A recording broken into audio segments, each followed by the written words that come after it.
시편 91편 14절에서 16절까지의 말씀이에요.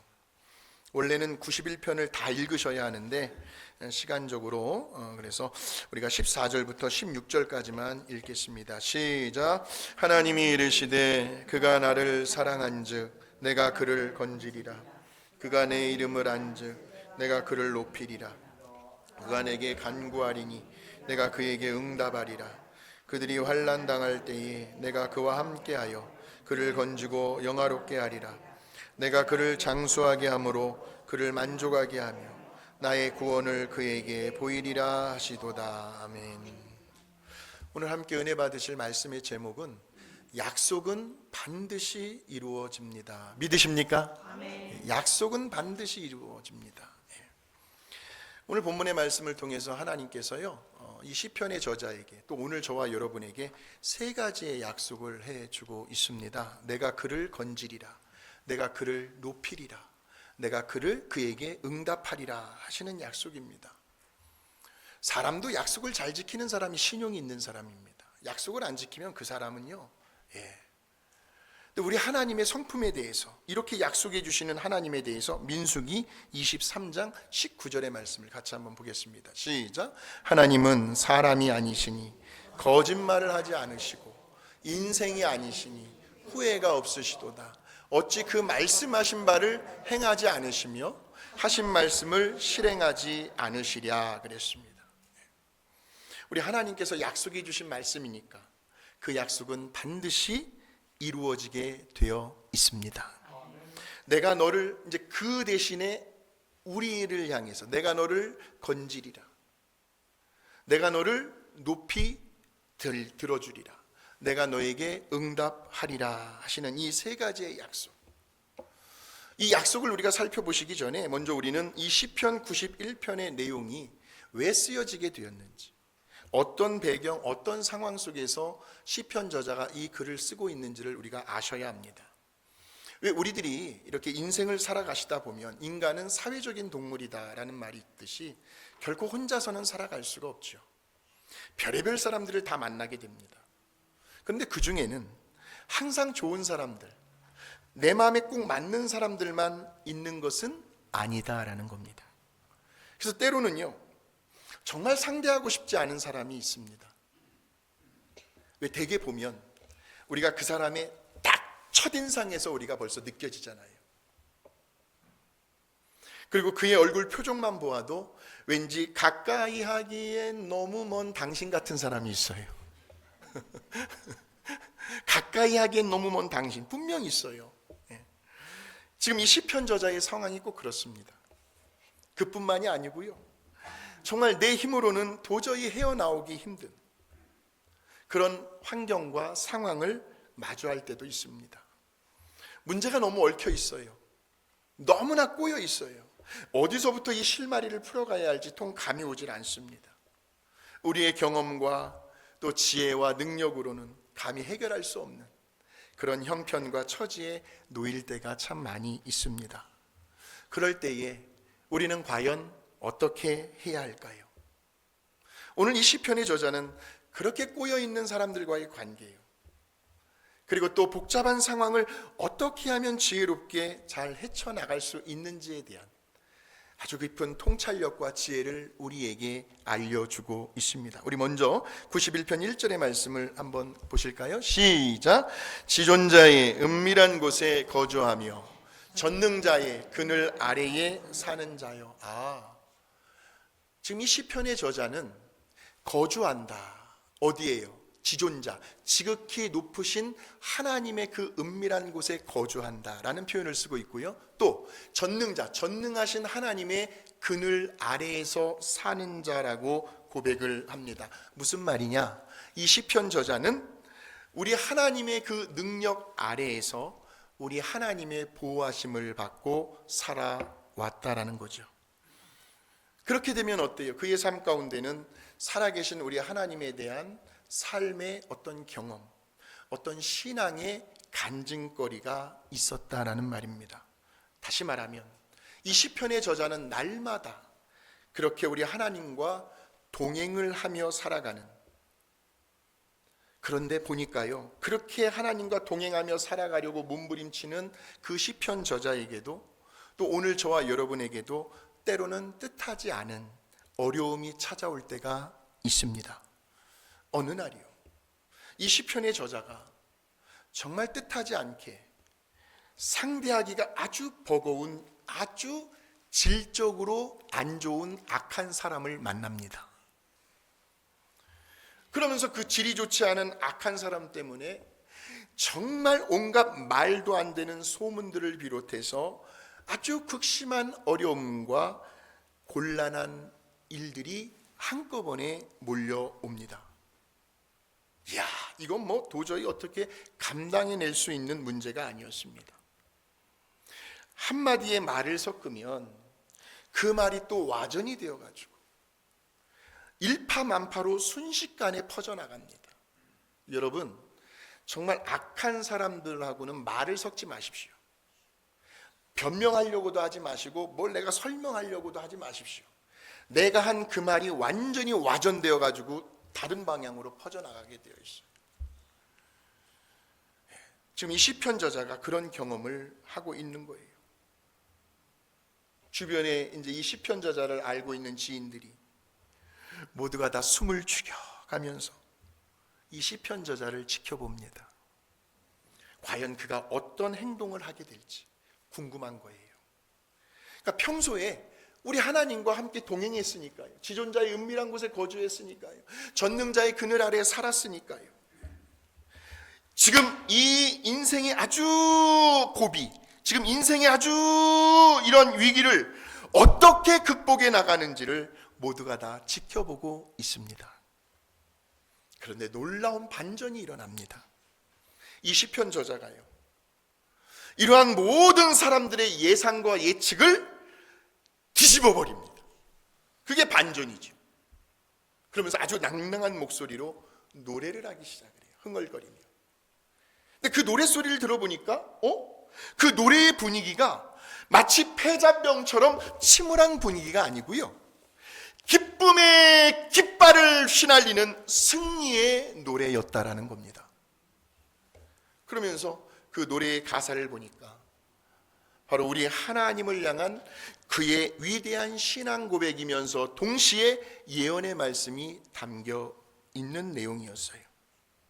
모두의 예상을 뒤엎어 버렸습니다.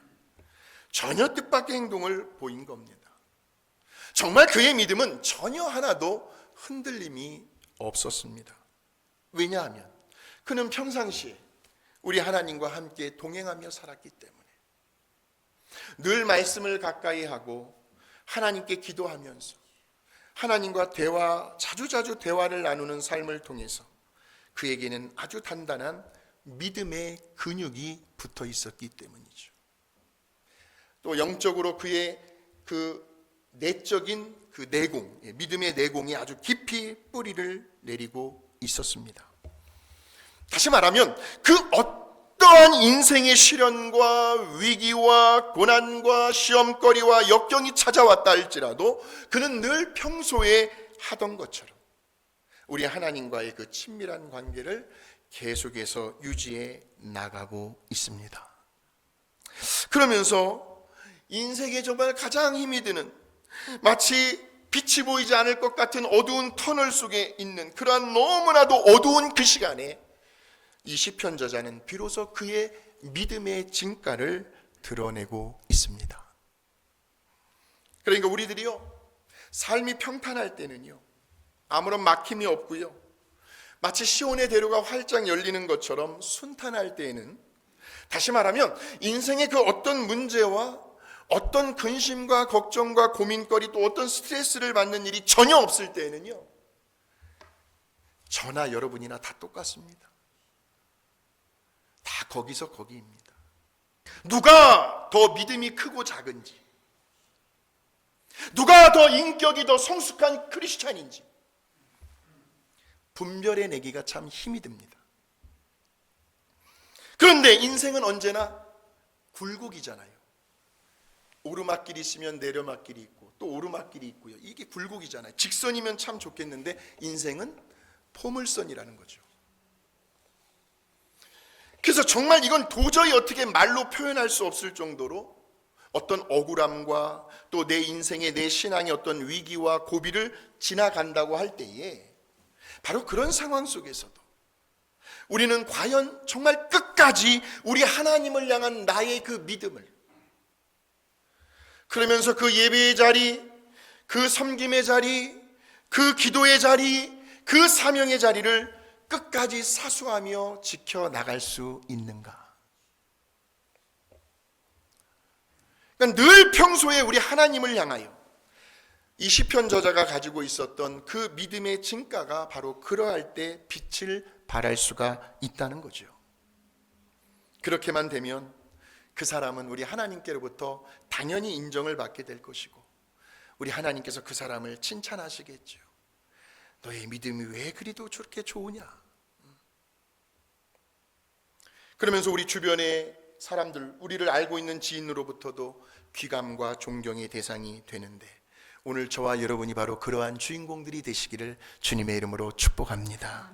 예.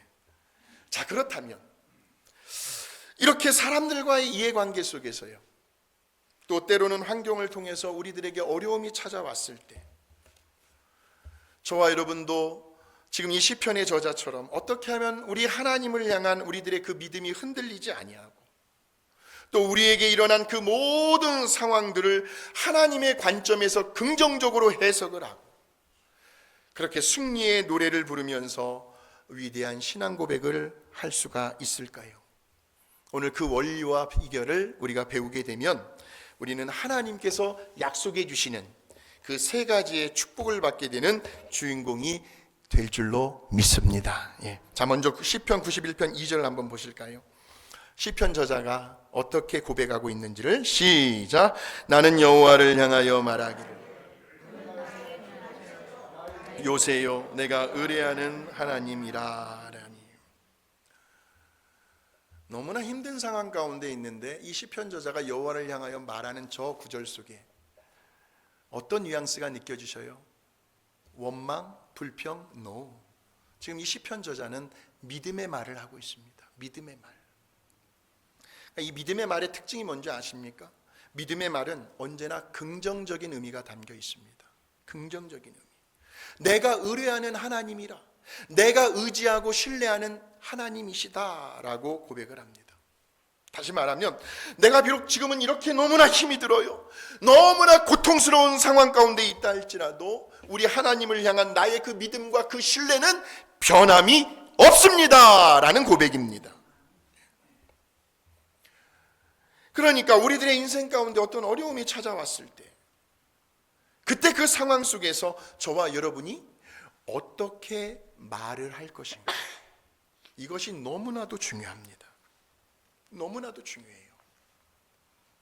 여러분, 민수기 13장 14장에 여러분이 잘 아시는 저 가나안 땅을 40일 동안 정탐하고 돌아온 그 12명의 정탐꾼들이 지도자인 모세에게 보고를 하는 장면이 나옵니다. 모두가 다 똑같은 상황, 똑같은 환경, 똑같은 현실을 보고 돌아왔습니다.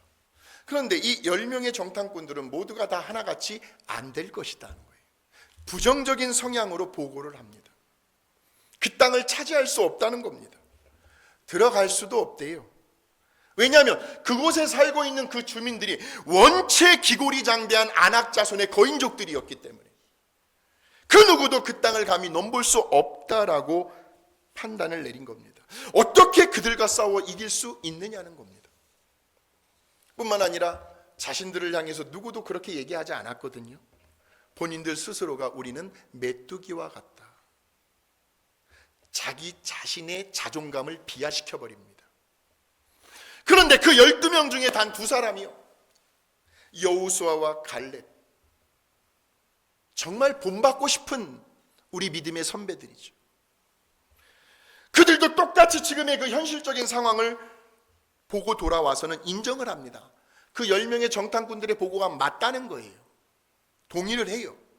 그런데 그렇게 인정하는 데에서 끝나는 것이 아니라 히브리서 11장에 보시면 믿음은 바라는 것들의 실상이요 보이지 아니하는 것들의 증거니라고 나와 있는데, 이 여호수아와 갈렙은 그들이 바라는 것들, 그 보이지 아니하는 것들을 말로 고백을 합니다. 그것이 바로 믿음의 말이었어요. 믿음의 말. 하나님이 우리와 함께 하시면, 하나님이 우리를 기뻐하시면, 하나님이 우리를 도와주시면, 하나님이 우리를 축복해 주시면, 하나님께서 우리에게 은혜를 베풀어 주시면, 하나님이 우리에게 능력을 주시면 그들은 분명 우리의 밥이 될 것이다. 우리의 먹이가 될 것이다. 그러니 우리가 그 땅을 얼마든지 차지할 수 있노라. 절대 긍정의 말을 합니다. 이야, 놀랍습니다. 하나님이 다 들으셨죠. 10명의 정탐꾼의 말들도 듣고 여호수아 갈렙의 말도 다 들으셨죠. 그리고 하나님께서 결론을 내려주십니다. 그 장면이 14장 27절에서 30절입니다. 시작. 나를 원망하는 이 악한 회중에게 내가 어느 때까지 참으랴. 이스라엘 자손이 나를 향하여 원망하는 바, 그 원망하는 말을 내가 들었노라. 그들에게 이르기를 내 삶을 두고 맹세하노라. 너의 말이 내 귀에 들린 대로 내가 행하리. 너희 시체가 이 광야에 엎드러질까 40년 동안 다시 광야 생활을 하게 될 거라는 거예요. 그 40년 광야 생활을 하는 동안 출애굽 1세대들은 다 죽게 될 것이다 라는 말입니다. 너희 중에서 20세 이상으로서 계수된 자, 곧 나를 원망한 자 전부가 단 2명만 제외하고 여분네 아들 갈렙과 눈의 아들 여호수아 외에는 내가 맹세하여 너에게 살게 하리라는 땅에 결단코 들어가지 못하리라 그랬습니다. 오늘 이 시간 우리 하나님께서 저와 여러분이 입술로 고백하는 그 말을 듣고 계십니다. 너희 말이 내 귀에 들린 대로 내가 행할 것이다. 이렇게 생각을 해보았습니다. 만일에 지금 이 시편의 저자가요, 너무나 힘이 들잖아요. 너무나 삶이 어렵잖아요. 너무나 고통스럽잖아요. 그런 상황 속에서 믿음의 말을 하지 아니하고 늘 부정적인 생각에 사로잡혀가지고 그래 이제 난 다 끝났다. 해도 안 되는데 포기해버리자. 도저히 괴로워서 못 살겠다. 차라리 내가 목숨을 끊어버리고 이 지긋지긋한 이 현실을 안 보고 살면 그만이지. 이러한 어두운 말들을 계속 했더라고 한다면 그는 아주 극심한 불안감, 또 대인 기피증에 시달려가지고 본인의 수명을 단축했을지도 모르는 거죠. 여러분 그런 경험 해보셨어요? 사람을 만나는 것이 굉장히 두려운 적 있으셨습니까? 사람을 만나고 싶지를 않는 거예요. 누가 전화가 왔어요. 우리 좀 만나서 얘기합시다. 내가 할 말이 있다. 그럼 가슴이 심장이 덜컹하는 거예요. 사람 만나는 것이 두려웠어요. 입맛이 없으니 기력은 점점 쇠하여져 갔을 것이고, 그래서 신경 과민증으로 인해서 몸은 점점 병들어 야위어 갔을 겁니다. 근데 참 신기한 것은 여러분, 우리의 말이 우리의 생각과 우리의 감정과 우리의 행동을 지배할 때가 있습니까? 없습니까? 그냥 무조건 말 먼저 내뱉어 보십시오. 감정은 아니다 할지라도 말에는 권세가 있습니다. 그러니까 우리의 입에서 나오는 그 말로 사람을 죽일 수도 있고 사람을 살릴 수도 있습니다. 바깥에서 직장생활 열심히 하고 온 남편에게요, 딱 들어왔을 때 말 한마디요. 여보, 오늘도 수고했어. 당신 때문에 내가 살지. 한마디. 남편의 피곤함이 다 사라져버린 거죠. 남편은 아내에게 오늘도 집안일 돌보느라고 얼마나 고생했어. 바깥에 있으면서도 나는 온종일 당신 생각뿐이었어. 그 한마디면 그냥 녹아납니다. 녹아나요. 말이 이렇게 무서운 거예요.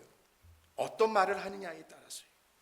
근데 지금 이 시편의 저자는 믿음의 말을 하고 있는데 그 믿음의 말이 어떤 것인지 우리 다시 한번 시편 91편 2절을 한번 보시겠습니다. 시작. 나는 여호와를 향하여 말하기를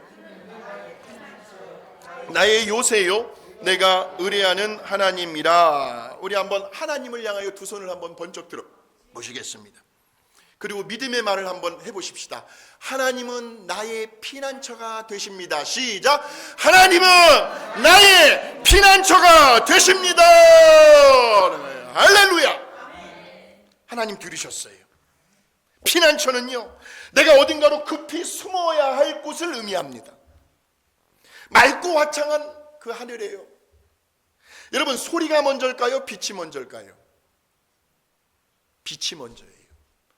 갑자기 먹구름이 몰려오면서 하늘에서 번쩍하고 번개가 탁 하더니 바로 얼마 안 있다가 우르르 꽝꽝 하면서 하늘에서 그냥 하늘문이 열렸는지 소나기가 막 퍼부을 때에 그때 그 쏟아지는 피를 피할 수 있는 곳이 피난처잖아요.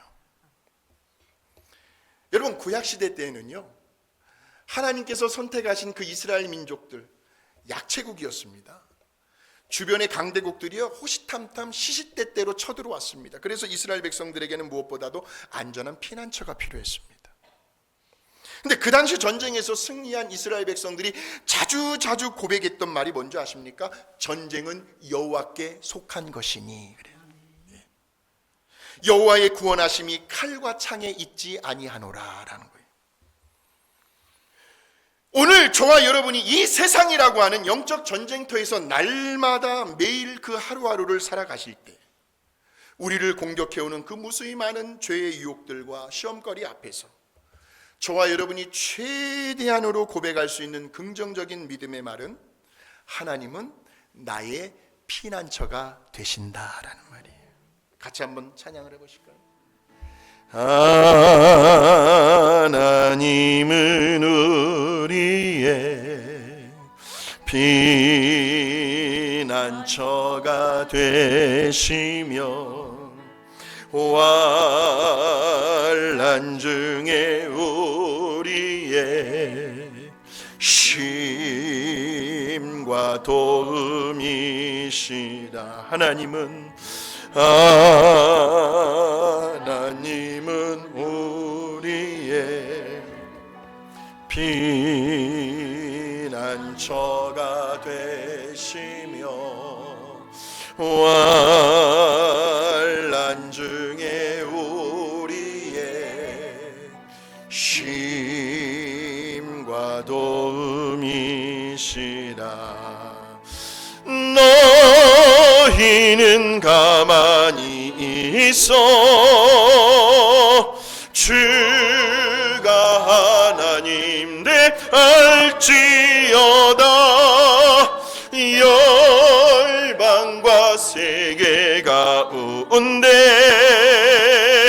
주가 높임을 받으리라. 할렐루야. 우리의 피난처가 되시는 하나님께로 피해 계시면요, 너희는 가만히 있으랬어요. 그럼 우리 하나님께서 일을 하십니다. 두 번째로 이 시편의 저자는 어떤 믿음의 말을 하냐면, 우리 다시 한번 하나님을 향하여 두 손을 높이 드시고요, 하나님은 나의 요새가 되십니다. 시작. 하나님은 나의 요새가 되십니다 라는 거예요. 아까의 그 피난처가 방어를 하는 곳이었다면, 숨는 곳이었다면, 지금의 이 요새는 적들을 향하여 공격하는 장소입니다. 적의 공격으로부터 자신을 보호해 가면서 또 적을 향하여 화살을 쏘기도 하고 또 위에서 큰 바위 같은 돌을 밑으로 굴러 떨어뜨리기도 하지요. 그래서 이 요새는 언제나 높은 곳에 있습니다. 그래서 견고하고 안전합니다. 상대방이 적들이 쉽게 요새를 무너뜨릴 수가 없습니다. 그래서 우리 하나님을 내 인생의 요새로 삼는 사람은 제 아무리 사나운 적들이 공격을 해온다 할지라도 절대로 두려워하지 않습니다. 오히려 더 강하고 담대해집니다. 문제야 올 테면 와봐라. 너는 내 밥이다. 너는 내 밥이다. 왜요? 적들이 있는 곳보다 내가 더 유리한 위치에 있으니까. 하나님이 나의 요새가 되시니까. 그러니까 믿음의 방패로 방어만 하는 것이 아니고요, 오히려 더 적극적으로 능동적으로 성령의 검인 말씀을 가지고 악을 대적하며 승리를 선포할 수 있는데, 그것이 시편 저자뿐만이 아니라 오늘 저와 여러분도 얼마든지 그렇게 하실 수가 있다라는 말씀이죠. 세 번째로 이 시편 저자는 하나님을 향해서 믿음의 말을 선포하시는데, 다시 한번 두 손을 높이 드시고요, 하나님은 내가 의지하고 신뢰하는 하나님이십니다. 시작. 하나님은 내가 의지하고 신뢰하는 하나님이십니다. 하나님 들으셨어요, 그 말을. 어떻게 보면 우리 하나님은 은행보다도 더 안전하고 확실한 거예요. 은행보다도. 한 번 말씀하신 약속은 천하에 무슨 일이 있어도 반드시 지키시는 분이십니다. 우리를 한 번도 실망시키신 적이 없으십니다. 평생 신앙생활 해오신 분들 계실 겁니다.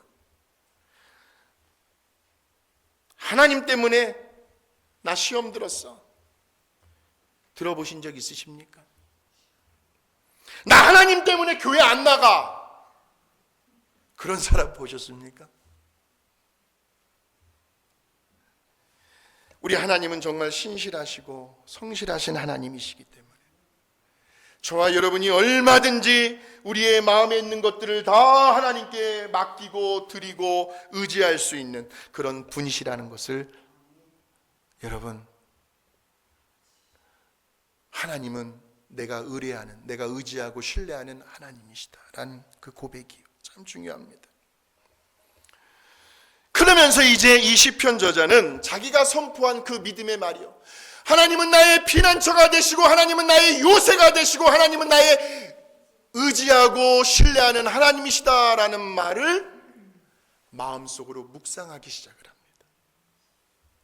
이 묵상이라는 것은 언어를 그림으로 바꾸는 작업이거든요.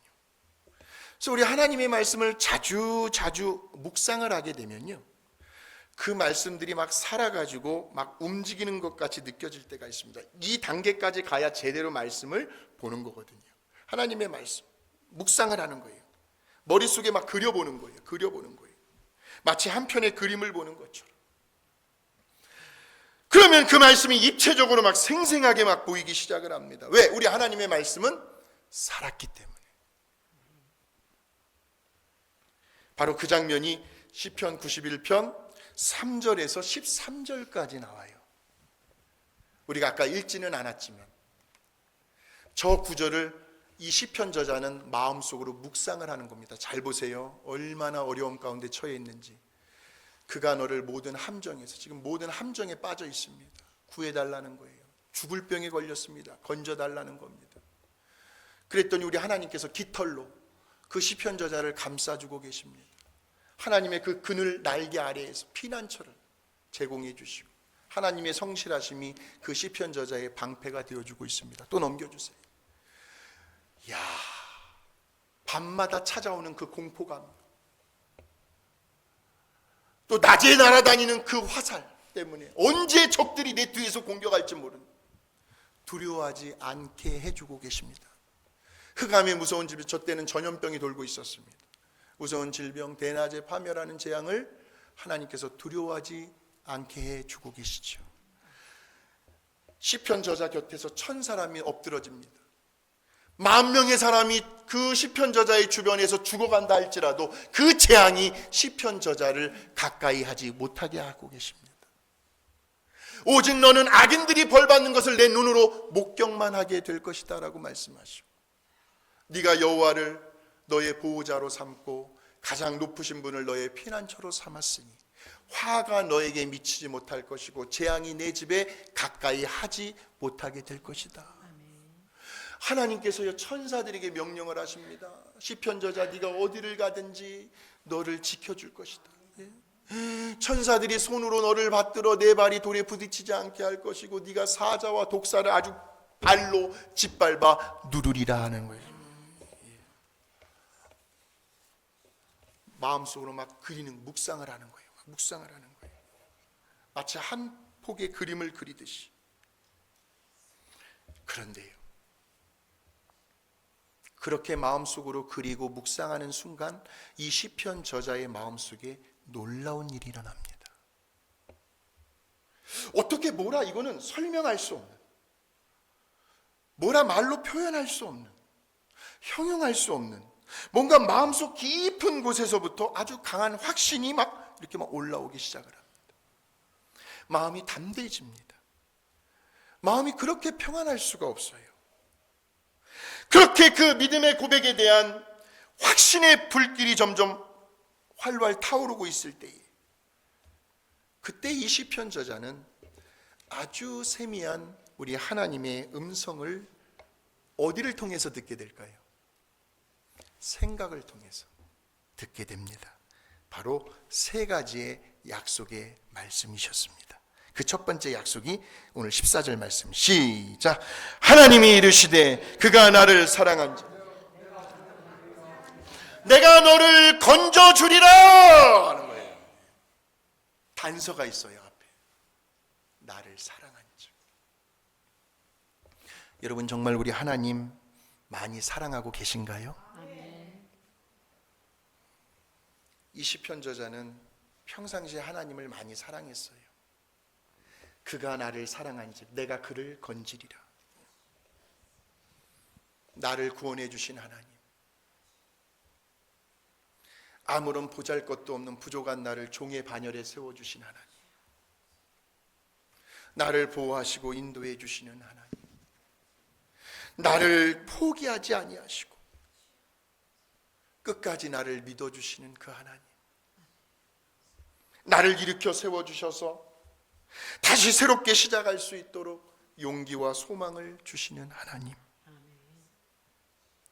나의 필요를 채우시고 소원을 만족시켜 주시고 내가 생각하고 구하는 것보다 훨씬 더 넘치도록 부어주시는 그 하나님을 많이 사랑했어요.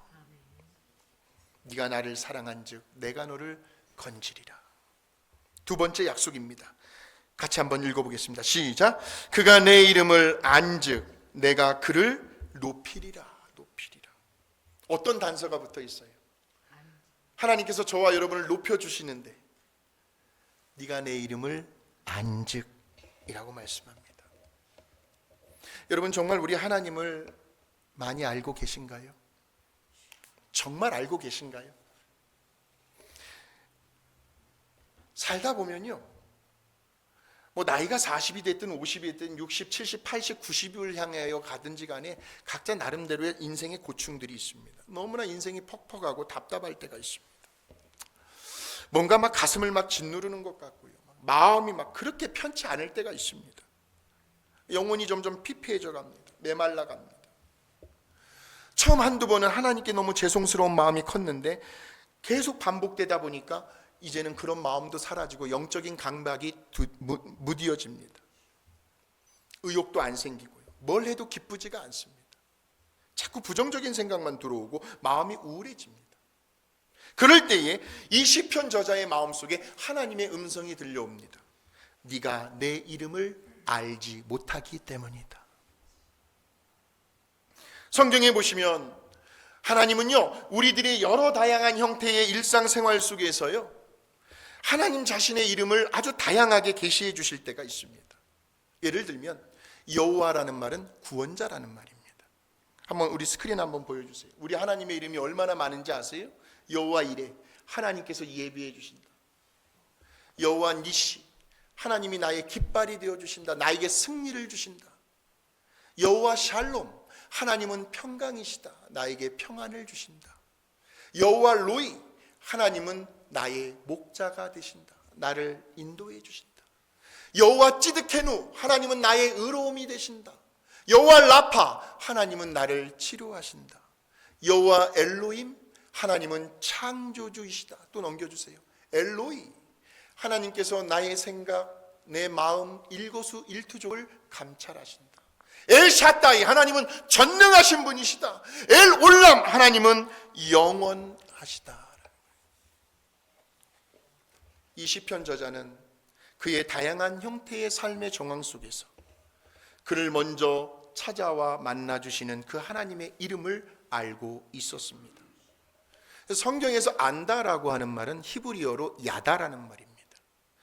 단순히 내가 뭐를 배우고 지식적으로 아는 알미 아니라 내가 경험한 것을 통해서 안다, 이것이 야다입니다. 혹시라도 병상에서요, 어떤 치유를 받고 하나님을 만난 경험이 있으신 분들은 여호와 라파의 하나님을 알고 있는 겁니다.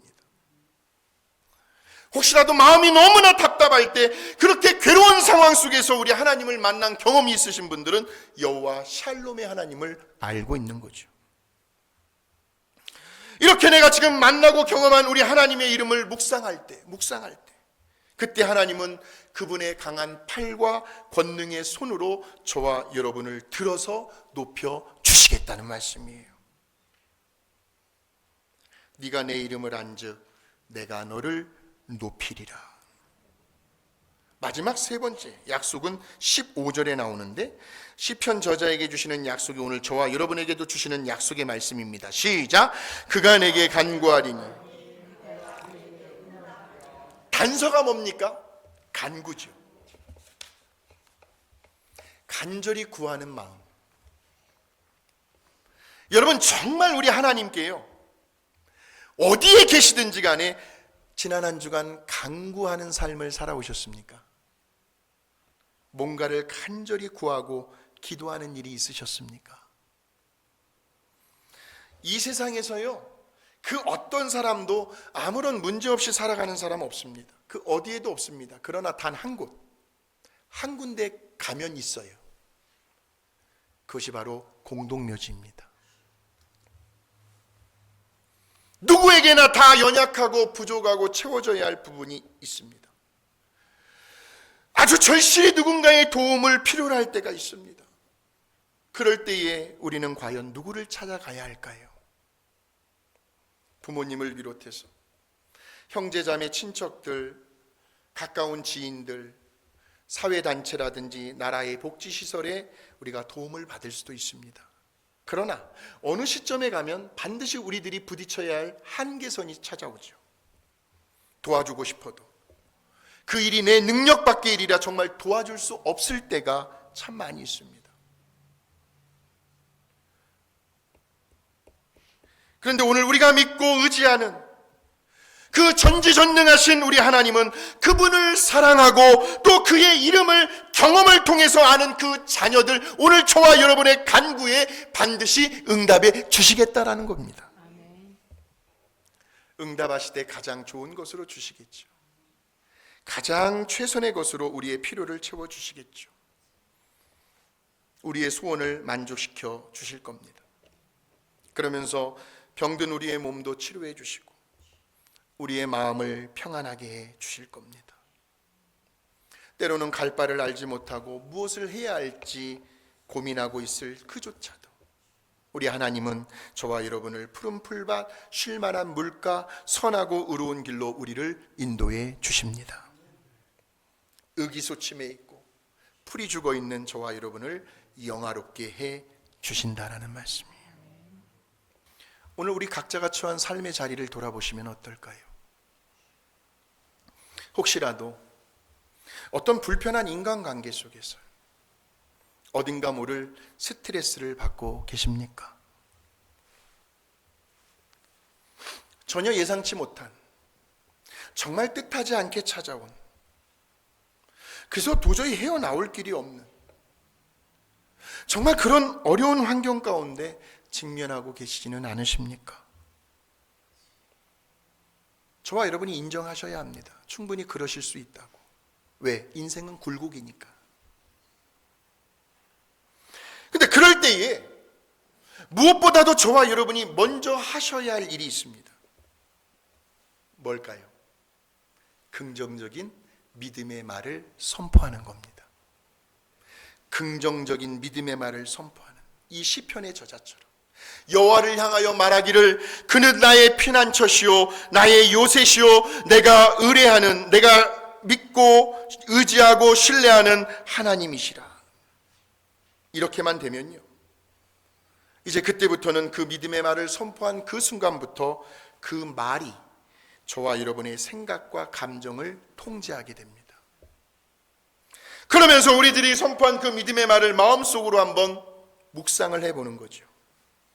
보이지 아니하는 그 믿음의 공간 속에서 우리 하나님께서 어떤 일들을 펼쳐나가실지, 과연 내 삶 속에서 어떤 일들이 일어날 것인지를 마음속으로 한번 그려보는 거예요. 저는 새벽 기도회 때마다 늘 우리 교회를 위해서 기도할 때 마음속으로 그려봐요. 150명, 우리가 지금 이 앉은 스페이스가 150석이에요. 하나님 이 예배당의 자리가 꽉 채워주시는 그 그림을 그려가면서 기도하는 거예요. 그 그림을. 그러면서 어느 때는요, 여기 앞에서 의자 놓고도 앉으시고 올라와서 방석 깔고 여기 앉으시고 제 뒤에서도 앉아가지고 하나님 앞에 예배 드리는 그 모습을 상상하며 마음속으로 그려가며 기도한단 말이에요. 그러다가요, 어느 순간 내 마음 가운데 어떤 확신이 밀려올 때, 그때 저와 여러분은 우리들의 그 생각을 통해서 우리 하나님의 세미한 음성을 듣게 될 것입니다. 보십시오. 보여주세요.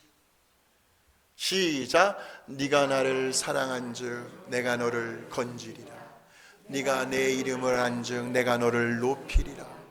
네가 나의 간구하리니 내가 너에게 응답하리라. 이제 우리가 할 일은 하나밖에 없어요. 그 하나님께 감사의 찬송을 올려드립니다. 올려드립니다. 오늘 이 시편 저자의 위대한 신앙 고백이 담긴 이 기쁨의 승리의 노래가 이번 한 주간을 다시 새롭게 시작하는 저와 여러분의 삶 속에서 날마다 매일 쩌렁쩌렁 울려 퍼지게 되시기를 주님의 이름으로 축원합니다.